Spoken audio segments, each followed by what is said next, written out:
Hello and welcome to Cyclocosm.com's How the Race Was Won, where this week we tackle our first stage race, the Tour of Romandie. Home to the fat, balding Euro frat boys that run world sport from such venerable acronymed houses as UCI, IOC, and UEFA, Romandie is generally a hilly tune-up for next week's Giro d'Italia, but with no hilltop finishes or long ITTs, this year's race was anyone's game. Things kicked off with a short prologue over a modestly twisty parcours. Czech time trial champion František Rabon took the honors before cameras showed up.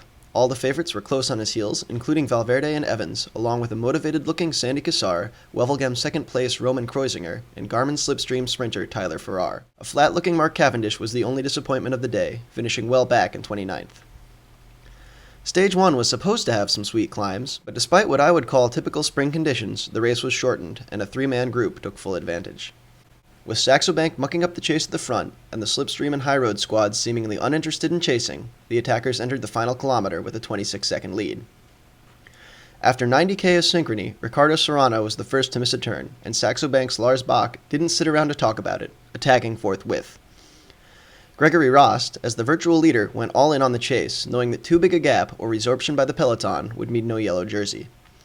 Serrano bided his time until Rost began to bog, and drove himself across the gap, waiting for the final 50 meters to blow past the Dane and take the stage win. Stage 2 featured a number of categorized climbs, and predictably, a break went out to get the mountain points. A few riders bridged up and tried to stay away after cresting the first category La Tourne at 26k to go, but a determined Rabobank squad put a 5-man train on the front to bring it back. No, instead it was Cadel Evans and Philippe Gilbert that made a sensational 2-man attack over the final climb at 12k to go, and put on a team time trial and death-defying descent for the ages.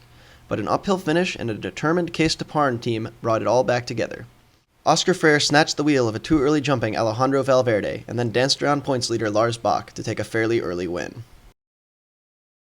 While the team time trial is generally known as a smooth, photographer-friendly affair, Stage 3's incarnation featured twists, turns, and decidedly hard climbs, making the name of the game communication and tight drafting. Some teams, like Columbia High Road, played it well, while others, like Française de Jeu, did not. Astana acquitted itself decently, but dropped race leader Rast, while High Road's bevy of national champs jerseys and near-perfect execution took the stage and put Rabon back in yellow. However, Stage 4 ensured that Rabon's second stint would be short-lived. While a confusing, ever-shifting collection of riders was away off the front, only one thing was certain: Rabon was not in the pack. Abysmal conditions made for slow handling and further added to the confusion. Over the climb of La Ronde Noire, things began coming together, and two main groups formed: a lead pack of attackers and those who had bridged up, and a chasing group behind, containing all the favorites. The gap was enough to make Cassar the virtual leader, but Liquigas drove the descent and brought a head of steam into the final hill, helped by Case de Parn and Lotto. Eventually, Cassar's group disintegrated as Fuji Cerveto's Frederic Kaisakov, a 28-year-old neo-pro, flew the coupe. Behind, Cofidis rider Rein Tarame took inspiration to do the same, and was followed shortly by Kreuziger and Katusha's Vlad Karpets. The quartet came together at 13k to go, but Kreuziger didn't fancy an ensemble move and just walked away from the others, pounding the gears in the big ring. On the descent, Karpets and Tarame rejoined the Czech, while Kaisakov really has to consider himself lucky for making it to the bottom in one piece. Under the red kite, Kreuziger surged again, more to keep the group's gap up than to attack, but a knackered Karpets couldn't keep pace.